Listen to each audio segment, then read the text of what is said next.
అనేది భవిష్యత్తులో కొంటాడో లేదని చెప్పి చాలా మంది భయపడతా ఉంటారండి. ఇలా ఒకటే అనుకున్నా, ఎవరో కొనాల్సిన అవసరం ఏంటి? మన భారతదేశం నుంచి, మన ఆంధ్రప్రదేశ్ నుంచి చైనా ఎక్స్పోర్ట్ చేయాల్సిన అవసరం ఏంటి? వాళ్ళు ప్రొడక్ట్ తయారు చేసి మళ్ళీ మనం పంపడం ఏంటి? అదే మనం ఎందుకు తయారు చేయకూడదు అని నాకు థాట్ వచ్చిందండి. వచ్చినప్పుడు చాలా మంది అడిగా, అవన్నీ అయ్యే పని కాదు, ఒక ఎర్రచందాన్ని కనీసం కొనడం అంటేనే, ఒక లైసెన్స్ తెచ్చుకోవడం అంటేనే చాలా కష్టం, దాని తర్వాత ఇండస్ట్రీ పెట్టాలంటే చాలా కష్టం, ఎన్ని అయ్యే పనులు కాదు అని చెప్పి చాలా మంది అన్నారు. అంతకుముందు ఇటువంటి ఫార్మాట్ చేసే వాళ్ళు కూడా చాలా మంది అప్పటి నుంచి చెప్తానే ఉన్నారు, ఇప్పటికీ చెప్తానే ఉన్నారు. కానీ ఎక్కడ కూడా ఇవాళ వరకు ఒక ఇంచి కూడా కదల్లా. మళ్ళీ అమ్మడానికి చాలా పెద్ద పెద్ద ఎకరాలు అమ్మారు. కానీ నమేసాయి కంపెనీ 2022లో చెప్పింది 2025లో ఎన్ఎస్పి కంపెనీ ఒక ఇండస్ట్రీ కూడా స్టార్ట్ చేస్తుంది.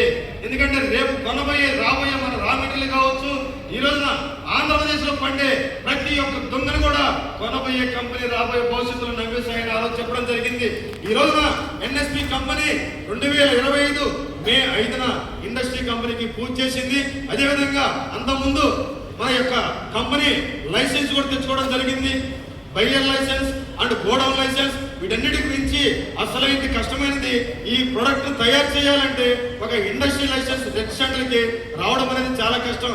కానీ 1.5 years ట్రై చేశాం, అయినా రాలేదు. అయినా సరే మొక్కవరి దీక్షతోటి గల్లీ నుంచి ఢిల్లీ దాకా పోరాడి ఈ రోజున భారతదేశంలోనే ఒక ఏకైక కంపెనీ ఒక ఎర్రచందం ప్రోడక్ట్ ని కూడా తయారు చేసి ఒక లైసెన్స్ తెచ్చుకున్న కంపెనీ భారతదేశంలో నమేసాయి ప్రాజెక్ట్.